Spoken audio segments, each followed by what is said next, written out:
Christ! The bed isn't warm. The room is filled with artificial light from the ceiling. The solid metal door is closed. Normally you stretch out for a bit. On some mornings you probably throw the kilt over yourself and snooze a moment longer. But that was before. The way you woke up now, you're fully conscious. No grogginess, nothing weighting you down. Just nagging need in the back of your head. Hunger. Not as severe as last time, but unmistakably there. You get up and open the door to the main room. A digital clock on the TV shows it the time. 9:04 p.m. You walk over to the blinds and retract them cautiously. The only light coming is NYC's artificial nighttime luminescence.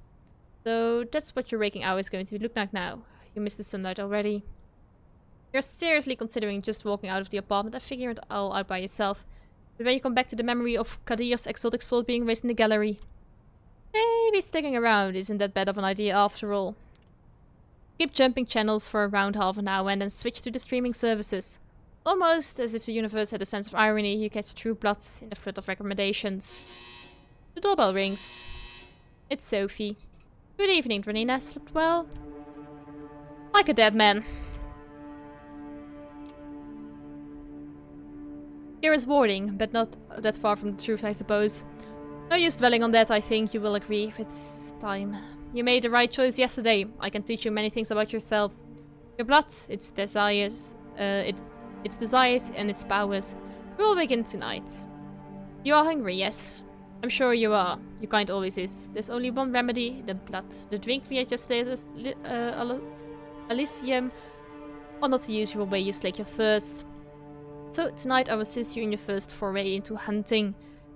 You need to learn the sense, the kind of blood you desire, to understand how you can use the kind's vulnerabilities to your own advantage. I'm ready to learn. Eagerness, or is just your hunger making you impatient? You will find that drinking moderate amounts of it regularly will keep the hunger and the whispers of the beast away. You might think yourself monstrous, but there's a balance to be found there. The kiss gives the kind pleasure. You might remember this from your own embrace. Some can even become addicted to the sensation, but if you do it right, they tend to misremember your feeding. After all, vampires don't exist. They are myths, fairy tales, and pop culture mainstays. Correctly? Which gives you a sly, knowing smile. That's why the masquerade is so important, and even more crucial when you feed. So, how do you avoid being seen? You isolate your prey, or choose the right circumstances. People tend to avert their gaze when they see a couple intertwined in public. Off bites are easily explained anyway. Some of us will keep willing the hurts. Or even just individual kind who desire a kiss. They come at a high risk of these nights though, so I would not recommend it to a young kindred like yourself. Feeding from the same area repeatedly can be dangerous, but by branching out you risk the ire of other kindred, whose domains you trespass. Lucky for you, NYC is more forgiving on this regard. New York is somewhat of a unique position. Many of its neighborhoods remain contested or unclaimed. Reason for this is the lesson for another time, but keep the following in mind. Take opportunities to feed when they present themselves these upcoming nights. As long as you hunt cautiously and respect the masquerade at all times, you should be fine.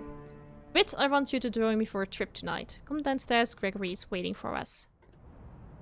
The busy streets fills the air with traffic noise, pedestrian chatter, and a mix of smells that disorient you momentarily. These warm bodies contain what you want, what you need. You catch yourself. Did you really just think of these people as mere sources of blood? It takes a nudge from Sophie to break your train of thought. The driver opens the door for her and then tips his head to you, gesturing to the back of the car. The car casually joins the somewhat tint New York traffic. It's still busy, as in a way only one of the biggest cities in the world can be, but compared to the daytime commute, it's a pleasant drive. You barely have the time to gather your thoughts or formulate a new question before the car comes to a stop. You're among the tall skyscrapers that make up the Manhattan iconic skyline. Come, Dranina, park the car, Gregory, will you? The driver just nods and Sophie gets out. You join her and the two of you walk through the glass door together, and then take an elevator up. You can first notice an empty stage, with the instruments of a string quartet still in the back, then take a few dozen chairs in front of you. The concert seeming concluded, the patrons, all smartly dressed and posh, have spread out all over the hall.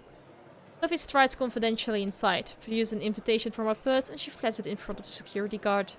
You follow close and are let through without any issue. Let's start easy. A social setting like this one would usually prove quite challenging to an inexperienced kindred. Consider this as evening as a small gift. Your patron. I'm hoping to produce you a willing vessel. Just remember what I told you about taking small sips. This one I have a soft spot for. Don't damage her. Now let's see. Ah, there he is. You notice someone in the crowd flashes a heartwarming smile and suddenly even you feel drawn to her. You haven't thought about it before, but it's laid clear before you in this moment. Sophie is beautiful. Just looking at her is a privilege. Just being with her makes you feel elated.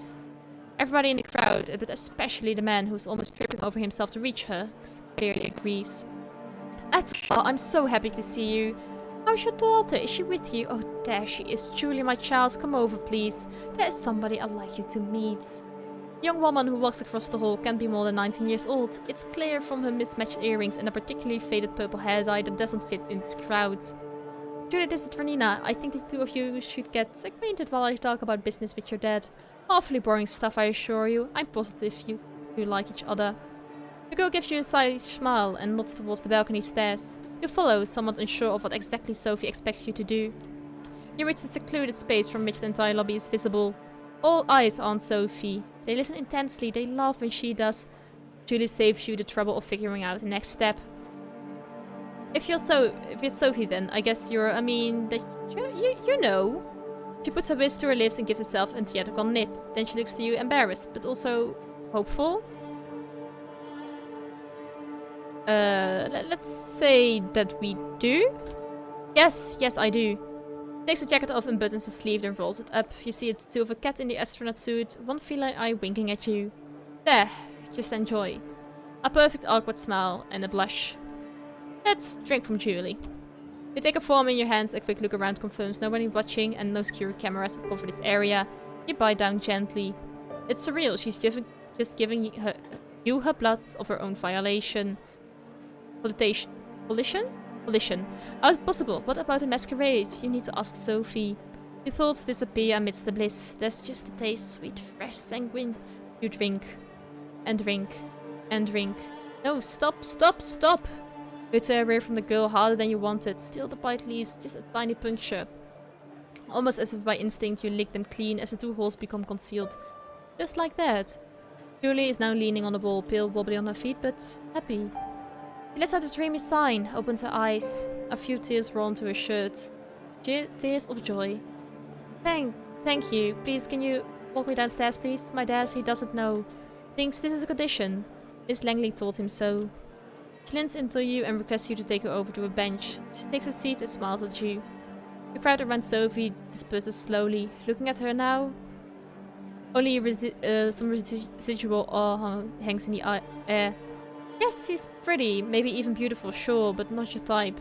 What came over you before? I walk over to her. Edgar dear, it was splendid talking to you, but we need to get going. Give Julie my best wishes. Come with, Dranina. Gregory is waiting for you out on the front. It is only in the car that Sophie addresses you. I can tell from your look that you took the opportunity. Good for you. The girl's exquisite, don't you think? Wouldn't you tell her by you wouldn't tell her by her demeanor, but she has so much passion. Brings out a unique bouquet in her blood. She knows who we are? I think she knows who we are, but that's not normal, right? It's not unusual, but that much is true. But don't worry, she'll do amazing. She'll do anything I tell her to and won't say anything to anyone I haven't put in her pretty head first. Time for the next stop. Training wheels off. This is time, Gregory. Flushing Meadows, please. The driver takes you crowd over to the Williamsburg Bridge. You settle your thoughts. Why Flushing Meadows? Flushing what for? Other than the fact that the Unisphere is beautiful at this time of the night, it's a great hunting ground on which to try out some of the talents of the Bloods. We all have talents. Some of them come from the legacy we inherit from Asaya. Others can be learned with experience. I spy people or make them fear me. I see more of the world and in greater detail as some kindred. I can will my blood to move with unparalleled precision and grace and more. All of these skills make me who I am.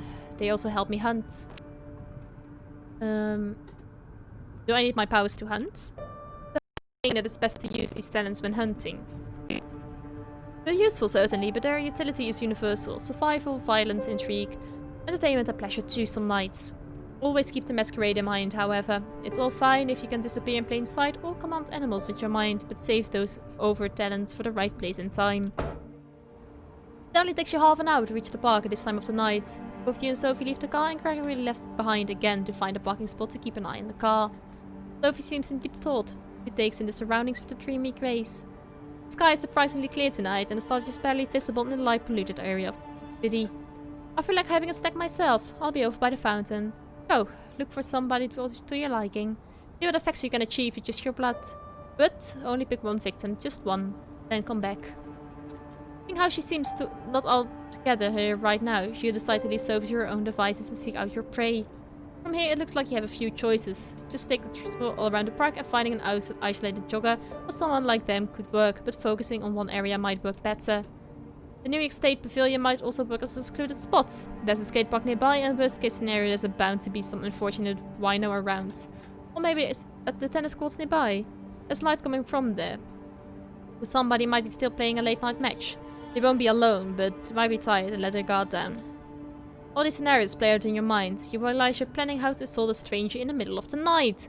It's a weird way to be, but for now the familiar hunger prompts you to act. Alright, there are 4 options. Search for a victim around the park, hunt near the decrepit pavilion, look for prey in the tennis courts, or take a walk but don't feed. Let's go to the pavilion. However, there might be light there. Let's go to the pavilion. Make your way to one of the park's most well-known landmarks, the round skeleton of the New York State Pavilion, with its 2 vaguely futuristic-looking towers. You don't get lucky with the skate park. It's not deserted. Instead, a group of skaters is gathered there, talking loudly and listening to music playing out of crackling smartphone speakers. Decided to have a quick look around, you identify a potential victim, a sleeping bag lady leaning back on a bench, a shopping cart full of what looks like a trash nearby. One of these might be a proper opportunity to take.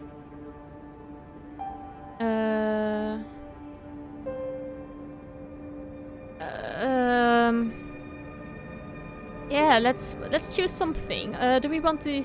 Like, she's already poor. Don't we have some money in our bag we can give her for services? Well, let's do it anyway. You creep close to the filthy, smelly lady on the bench. Her body is barely visible from under multiple layers of ragged, mismatched garments. It's not a glamorous target, but it seems safe, and safe will have to do tonight. The scent of alcoholic mixed with a nasty blood odor. You try to ignore it, seek the warmth of her blood, and take a promise it keeps. She doesn't get to open her eyes before you strike.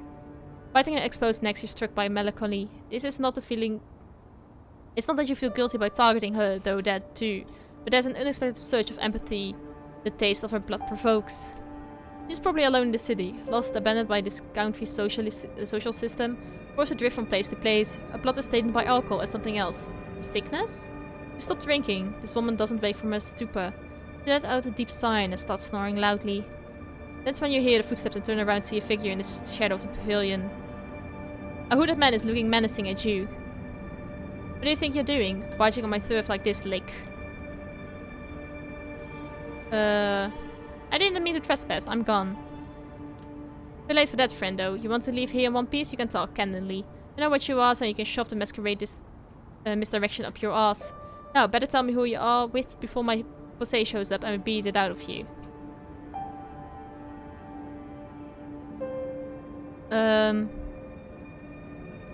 And let's say we belong to a group instead of a person. I think that's a better idea to do.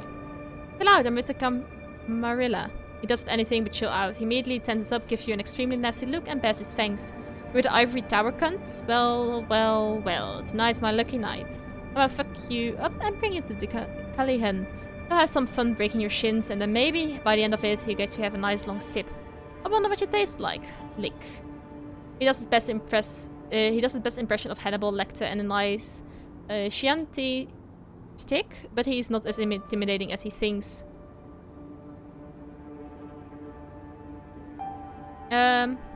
Let's run to Sophie.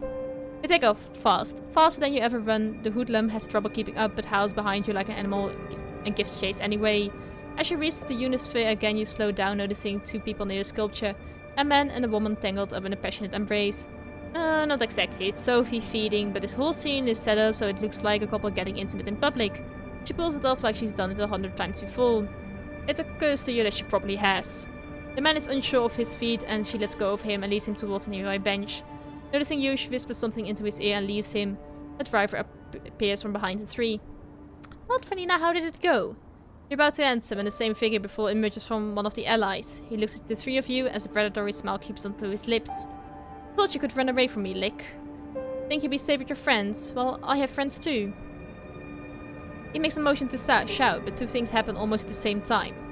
First, that feeling of warmth and beauty emanating from Sophie flares up again, and tracing both you and the hooded thug. His shouts comes out as a weak, confused squeak. Second, Gregory produces a wooden stake from a holster under his jacket and slams through the thug's chest. Just like that, in a few seconds, the protruding vampire is down on the ground, paralyzed. I see you made a friend, Dranina. Curious choice of company, I would say. Who is he? Well, he knew I was a vampire. He said I wasn't in search, and he mentioned a Callahan.